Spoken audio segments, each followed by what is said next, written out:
sobat semua, selamat datang kembali di channel YouTube Kamu Harus Tahu.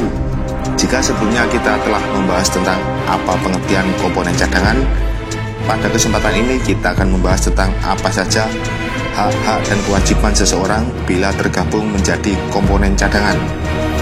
Kalian yang baru bergabung, silahkan subscribe channel YouTube Kamu Harus Tahu dan nyalakan notifikasinya untuk terus mendukung dan berlangganan video-video terbaru. Oke, sebelumnya saya jelaskan terlebih dahulu supaya para sobat semua tidak salah persepsi tentang komponen cadangan. Bahwasanya komponen cadangan itu bukan merupakan suatu pekerjaan atau sebuah profesi. Komponen cadangan merupakan suatu bentuk pengabdian bagi warga negara Indonesia secara sukarela dalam hal usaha mempertahankan negara dari ancaman-ancaman baik secara militer maupun hibrida. Jadi jangan sampai kalian nanti salah anggapan bahwa komponen cadangan menjadi sebuah pekerjaan atau profesi seperti halnya TNI maupun Polri. Komponen cadangan dari unsur warga negara direkrut dari seluruh lapisan masyarakat secara sukarela dari berbagai macam profesi dan pekerjaan, baik dari aparatur sipil negara, pegawai swasta, pegawai BUMN, wira swasta, mahasiswa, dokter, guru, buruh pabrik, buruh tani, anggota ormas, anggota LSM, atau bahkan yang masih belum bekerja alias pengangguran. Tentunya harus lolos seleksi dan persyaratannya. Masa pengabdian komponen cadangan ada dua, yaitu masa aktif dan masa tidak aktif. Yang pertama, masa aktif adalah masa pengabdian ketika warga negara yang telah ditetapkan menjadi komponen cadangan melaksanakan latihan penyegaran dan pada saat dilaksanakan mobilisasi oleh pemerintah. Kemudian yang kedua, masa tidak aktif adalah masa pengabdian ketika warga negara yang telah ditetapkan menjadi komponen cadangan tidak sedang melaksanakan latihan penyegaran dan tidak sedang dimobilisasi oleh pemerintah. Artinya masa tidak aktif ini adalah komponen cadangan kembali ke aktivitas atau profesi semula. Maka dari itu kenapa saya sebutkan bahwa komponen cadangan bukan merupakan pekerjaan atau profesi, karena ketika masa tidak aktif, komponen cadangan akan kembali ke profesi masing-masing atau pekerjaan semula.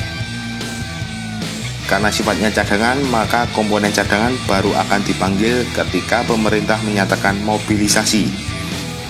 Tetapi tidak menutup kemungkinan nanti ke depan komponen cadangan yang sebelumnya tidak ada pekerjaan atau profesi bisa dikaryakan dalam bidang-bidang lain dalam lingkup pertahanan negara. Sekarang kita bahas apa saja hak-hak ketika seseorang menjadi komponen cadangan. Dibagi menjadi dua, yaitu yang masih menjadi calon komponen cadangan dan yang sudah ditetapkan menjadi komponen cadangan.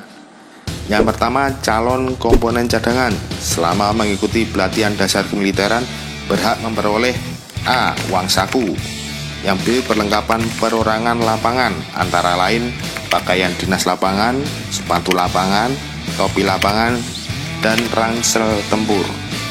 Kemudian yang C, perawatan kesehatan. Yang D adalah perlindungan jaminan kecelakaan kerja dan jaminan kesehatan. Calon komponen cadangan yang berasal dari unsur aparatur sipil negara dan pekerja atau buruh selama menjalani pelatihan dasar kemiliteran sebagai calon komponen cadangan tetap memperoleh hak ketenaga kerjaannya dan tidak menyebabkan putusnya hubungan kerja dengan instansi atau perusahaan tempatnya bekerja. Calon komponen cadangan yang berstatus mahasiswa selama menjalani pelatihan dasar kemiliteran sebagai calon komponen cadangan tetap memperoleh hak akademisnya dan tidak menyebabkan kehilangan status sebagai peserta didik. Calon komponen cadangan yang telah lulus mengikuti pelatihan dasar kemiliteran berhak diangkat dan ditetapkan menjadi komponen cadangan. Komponen cadangan yang telah dilantik dan mengucapkan sumpah atau janji diberikan pangkat yang mengacu pada penggolongan pangkat TNI dan hanya digunakan pada masa aktif komponen cadangan. Kemudian yang kedua adalah komponen cadangan yang telah dilantik dan mengucapkan sumpah atau janji berhak atas uang saku selama menjalani pelatihan, kemudian tunjangan operasi pada saat mobilisasi, kemudian rawatan kesehatan, perlindungan jaminan kecelakaan kerja dan jaminan kematian, dan penghargaan berupa tanda kehormatan sebagai veteran pembela kemerdekaan Republik Indonesia untuk komponen cadangan yang dimobilisasi atau private komponen cadangan. Komponen cadangan yang berasal dari unsur aparatur sipil negara dan pekerja atau buruh selama menjalani masa aktif tetap memperoleh hak kepegawaiannya, hak ketenaga kerjaannya, dan tidak menyebabkan pemberhentian atau putusnya hubungan kerja dengan instansi atau perusahaan tempatnya bekerja. Komponen cadangan yang berstatus sebagai mahasiswa selama menjalani masa aktif tetap memperoleh hak akademisnya dan tidak menyebabkan kehilangan status sebagai peserta didik. Komponen cadangan selama menjalani masa aktif diberlakukan hukum militer.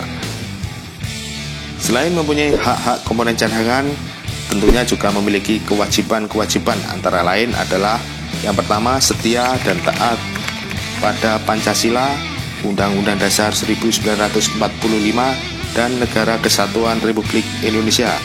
Yang kedua, menjaga persatuan dan kesatuan bangsa. Yang ketiga, mentaati ketentuan peraturan perundang-undangan. Kemudian yang keempat, melaksanakan tugas dengan penuh rasa pengabdian, kejujuran, kesadaran, dan tanggung jawab. Yang kelima, menunjukkan integritas dan keteladanan dalam sikap, perilaku, ucapan, dan tindakan kepada setiap orang. Yang keenam, mengikuti pelatihan penyegaran. Dan yang ketujuh, memenuhi panggilan mobilisasi. Selain kewajiban-kewajiban tersebut di atas, ketika masa tidak aktif, komponen cadangan juga memiliki kewajiban, antara lain 1. Memegang teguh sumpah atau janji komponen cadangan. Yang kedua, menyimpan perlengkapan perseorang komponen cadangan di kesatuan. Yang ketiga, menyimpan senjata dan perlengkapannya ke dalam gudang senjata di kesatuan. Yang keempat, melaporkan keberadaan domisili setiap terjadi perubahan. Yang kelima, patuh dan taat pada ketentuan peraturan perundang-undangan dengan menghormati kearifan lokal setempat. Selain hak dan kewajiban, maka komponen cadangan juga disertai sanksi pidana apabila melanggar ketentuan sebagai berikut. Yang pertama, setiap komponen cadangan yang dengan sengaja membuat dirinya tidak memenuhi panggilan mobilisasi atau melakukan tipu muslihat yang menyebabkan dirinya terhindar dari mobilisasi dipidana penjara paling lama 4 tahun. Yang kedua, setiap orang yang dengan sengaja atau melakukan tipu muslihat membuat komponen cadangan tidak memenuhi panggilan mobilisasi dipidana dengan penjara paling lama 2 tahun. Yang ketiga, setiap pemberi kerja dan atau pengusaha atau lembaga pendidikan yang dengan sengaja menyebabkan putusnya hubungan kerja atau hubungan pendidikan bagi calon komponen cadangan selama melaksanakan pelatihan dasar kemiliteran dipidana dengan pidana penjara paling lama 2 tahun.